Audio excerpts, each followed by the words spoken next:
Hey, fellow YouTubers, GameBro here, and this is Let's Play Jet Set Radio in the future. That wasn't qualify as loading, done loading like I was trying to begin with. As soon as I pressed A, so I finished, so no effort. And just to clarify, if I haven't already, the 360 is indeed backwards compatible with this particular Xbox game. So you don't need to pick up the classic Microsoft game console in order to enjoy this.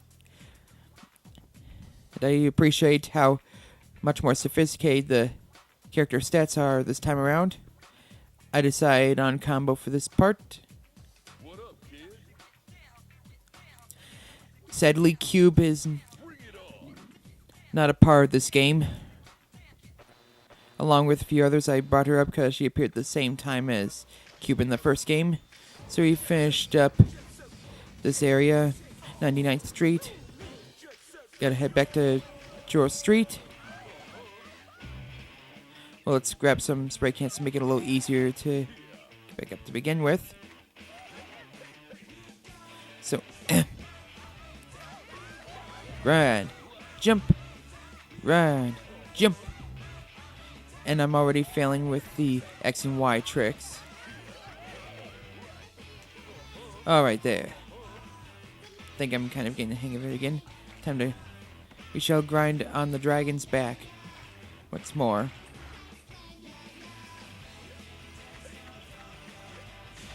Bushstein. Up we go.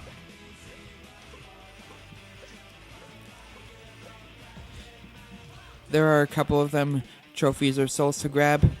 I'm not going to bother with them now. I stated before, still sticking by it. I'm not sure if I'm going to bother picking up all the souls in every area. I'm certainly not going to do it right off the bat. I may come back later. I may make a couple of videos dedicated just to being able to grab all them souls, so you'll be able to have more variety in graffiti we spray.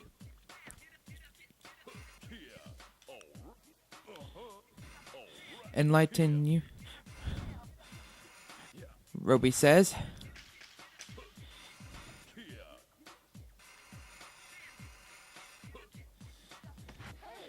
I'm right here. Roboy. Keep mispronouncing his name. TJ Basics. Once again, I will not be showing these off. I'm just explaining them as I'm going through. So we shall hit the George Street. Just press left or right trigger to be able to zoom out. I guess what you can call it. Right next to Shibuya and Genzaka. So, which way to go? Shibuya's to the right of where Cube was facing.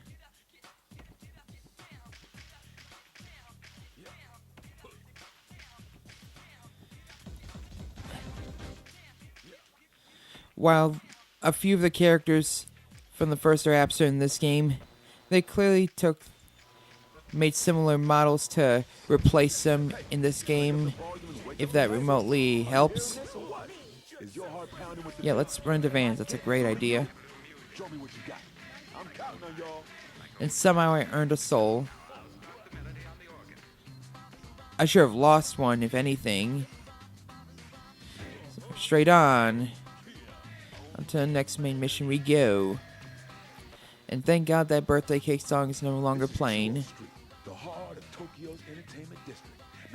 wasn't ready for long at the end of the last part, and it was already too much for me.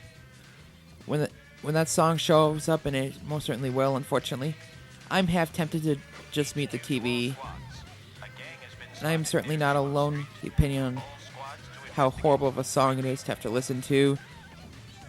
According to a comic, many people agree that it is the worst song in the entire game by far. Although a handful say that it is terrible, but they cannot stop listening to because they're masochists, I guess. Another fairly large area. The streets and such from the first game size are absolutely nothing compared to this. This is certainly gonna be a much longer game than the first. If I had to guess, if I keep up with the 20-minute parts, which I probably will, it may last about 24 parts. Take a bit. Took me around 12 hours to finish the game blind. So it's like an above average lengthy game. If it's not RPG, 12 minutes for when this game released must be above average. Oops, I'm clearly missing a few. Of course, we can just come back to it once we skate around. Now, let's finish this gorgeous tag. Isn't it beautiful? I certainly think so. Oh, there we go again, hitting vehicles. Apparently, I'm a bit of a masochist myself. There's like one really tricky. So you're able to grab back there. You have to make some excellent timing with the jumps and usage of them dashing, that dashing ability. Oh, and that was an easy one I could have grabbed, but jump before that came to consideration. Okay, that black rectangle was in the way. That is rather annoying. Gotta be sure to remember that you are able to change the angle of them. That is more often. Damn it, the song. That is more than often. That is more than once the reason why I may have missed, like, a place to tag, or just simply missing, not able to see a certain spot in the area. So be sure to change the angle when or if it gets in the way. Seriously, Sega thought this was a good idea to put this horrific song in a series with otherwise excellent tracks. Someone working for Sega thought this was an excellent song, because he or she has terrible taste in that regard.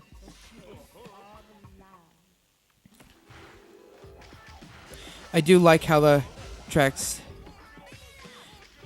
have to how the tracks loop this time around, whereas if you're just playing through, at least if you're trying to rack up points and whatnot, that you have to listen to a single song throughout the entire, like, 10 or so minutes, whereas once a song is done, it just moves on to the next one, which I would love for that to happen right now. That would be swell. Wish there was a way to be able to, like in Smash Bros. And some other examples I'm probably not considering, being able to select which songs are playable and which ones are not. And there are certainly some songs I like more than others, so I do wish there was a way to play certain songs more than others, but what can you do?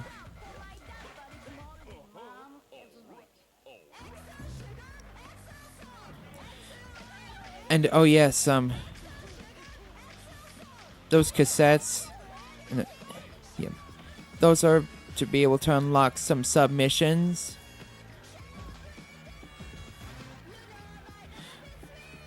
Or street challenges, I should say. Can't really call them missions, but whatever. Of course, if I don't correct myself, someone picky is going to. Armor division to HQ. pointed out. Acquired the target and are commencing attack. The streets is turning Using into tanks, that is civilized intense. zone. That is I don't think them combat psycho. vehicles have to obey traffic signs. Take out them nasty iron behemoths.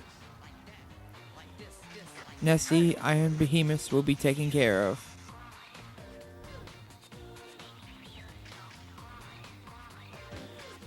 And it seems you're not able to tag anything until you tag all of these tanks. So there is no avoiding it. Even if you're able to avoid damage altogether. Which of course will not be a problem for Cube because he has a lot of HP. A lot of health to start with. Took care of a third of them. On to the rest. To the west.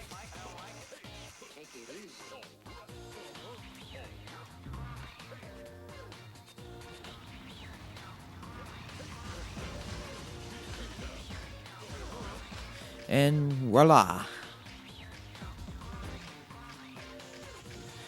I'm running low. I better grab some more before too awfully long. And it's satisfying to try to knock down objects, break glass. Well, that's the last of it. Gotta look around. Stylishly.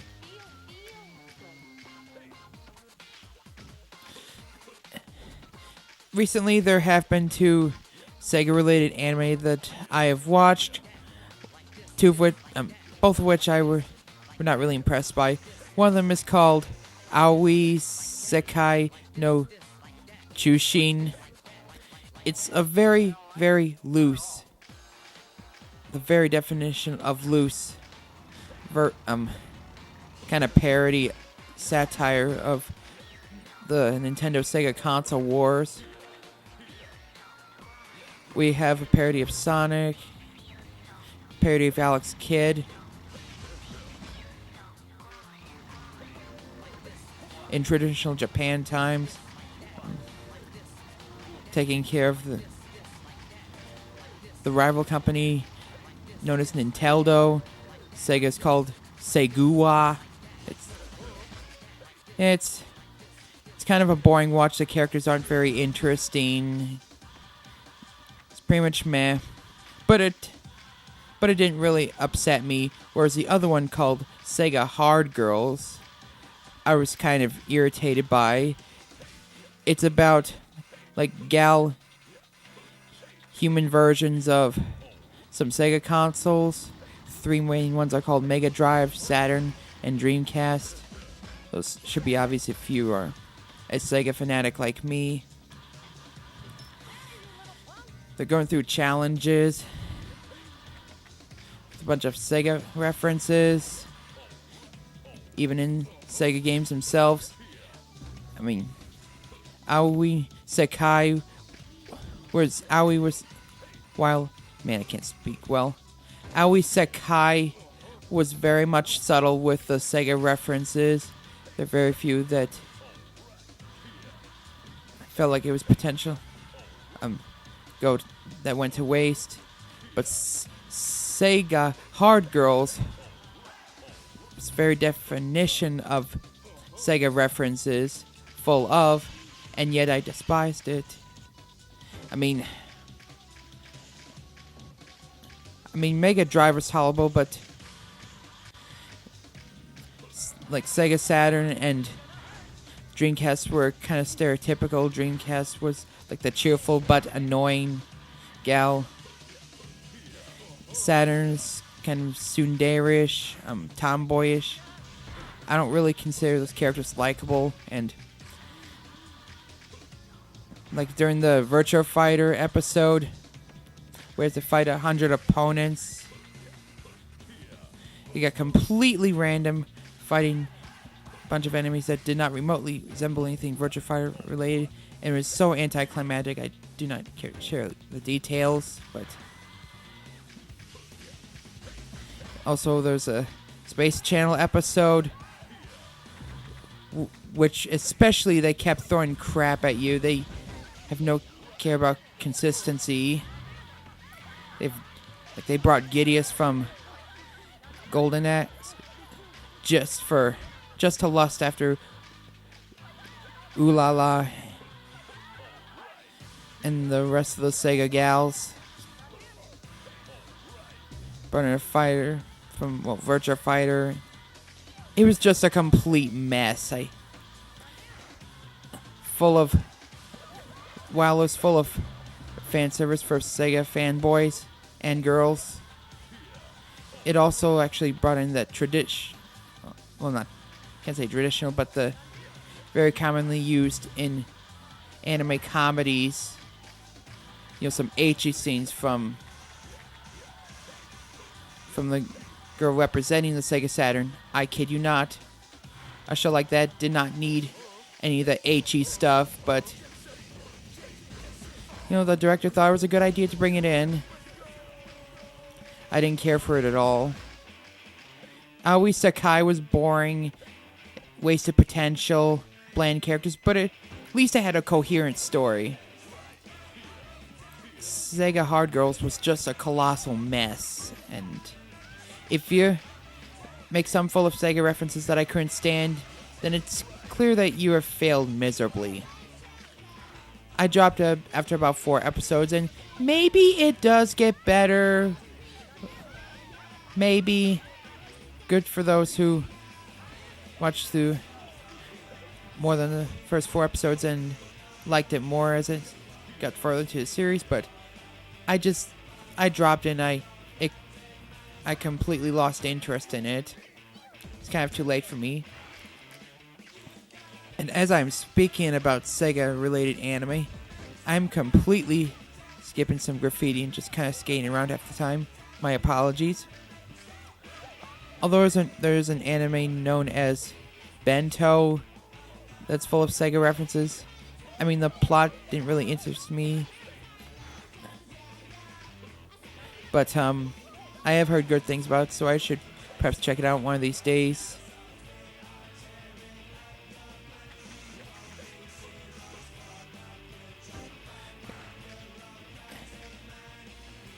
You can just barely see but that spot right next to where my character is.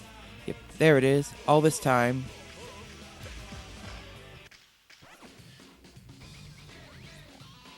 Churro Street has been completed, at least for now.